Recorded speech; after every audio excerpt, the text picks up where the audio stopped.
तो जैसा कि हमने बताया कि 2 साल पूरे हो चुके हैं और 2 साल की उपलब्धियां सरकार गिना भी रही है। खास तौर पर उन लोगों की बात सरकार ज़्यादा कर रही है जिन्हें वो वादा करके सरकार में बैठी थी, यानी वादे ज़्यादातर पूरे हुए हैं। ये एक बड़ी उपलब्धि सरकार की 2 सालों में रही है। लेकिन चुनौतियां भी कम नहीं हैं, कांग्रेस के अपने भी सवाल हैं।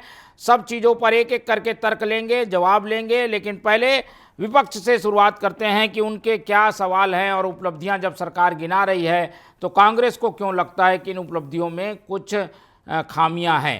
अभय नारायण जी। मोहन तिवारी जी, आपने हेडिंग दिया है 2 साल बेमिसाल।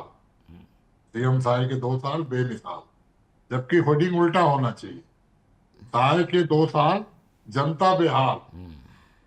सरकार मस्त है और जनता त्रस्त है, किसान त्रस्त है, बिजली की उपभोक्ता त्रस्त है, युवा त्रस्त है।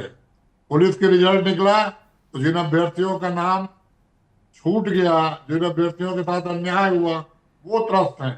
कलेक्टर और एसपी कार्यालय जलाए गए तो किस चीज की विश्वसनीयता रह गई? विश्वसनीयता खत्म हो गई। अगर शायद सरकार अपने ही 2 साल की समीक्षा करे, ईमानदारी से करे, विपक्ष की कोई आवश्यकता नहीं है समीक्षा करने की, मीडिया हाउस से बात करे।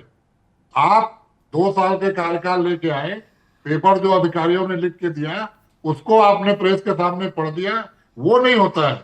आप जरा आत्मा पे हाथ रख के देखिए। आपने मोदी गारंटी के नाम पे 3100 रुपया दे रहे हैं, मोदी गारंटी के नाम पे महतारी बंधन दे रहे हैं। क्या स्थिति है आज धान खरीदी की? कहीं टोकन नहीं, टोकन है तो तौलने वाला नहीं, तौलने वाला है 30 रुपया कुंटल अतिरिक्त ले रहा है। आपके ही सरकार के लोग जाके आपके ही जो प्राधिकृत अधिकारी भाजपा के नेताओं को नियुक्त किया गया था, अब तो उनके घोटाले सामने आने लगे। बिलासपुर में एक प्राधिकृत अधिकारी को सस्पेंड किया गया, कलेक्टर ने पकड़ा जाके। तो जो अवस्थाएं हैं उसको शायद सरकार खुद मनन करे, चिंतन करे। जो 3516 करोड़ बोनस की बात अभी की, रमन सिंह सरकार ने हड़पा था। आपने देखे कौन सा एहसान किया? रमन सिंह सरकार पहले 1 साल बोनस देते थे, आखिरी के साल देते थे और 3 साल का हड़प जाते थे। उसी का वादा किया आपने और उसी को पूरा किया।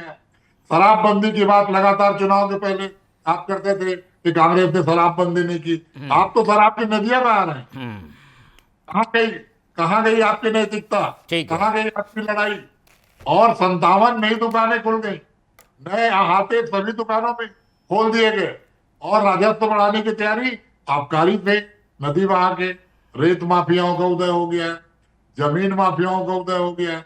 जमीन गाइडलाइन का आप नियम बनाते हैं, 2 साल की सरकार ने बनाया। ब्रिजमोहन अग्रवाल वरिष्ठ मंत्री रहे, कितनी बार के विधायक भाजपा के, सांसद है आज रायपुर के, उनको पत्र लिखना पड़ा। ठीक है। तो अनिर्णय सरकार है, अविश्वसनीय सरकार है, स्थिर सरकार है, रिमोट से चलने वाली सरकार है। और जो कलंक बलौदा बाजार में लगा, आज भी अगर कोई 100 लोगों का जुलूस भी निकलता है तो ये सरकार इतनी डरती है कि छावनी बना देती है।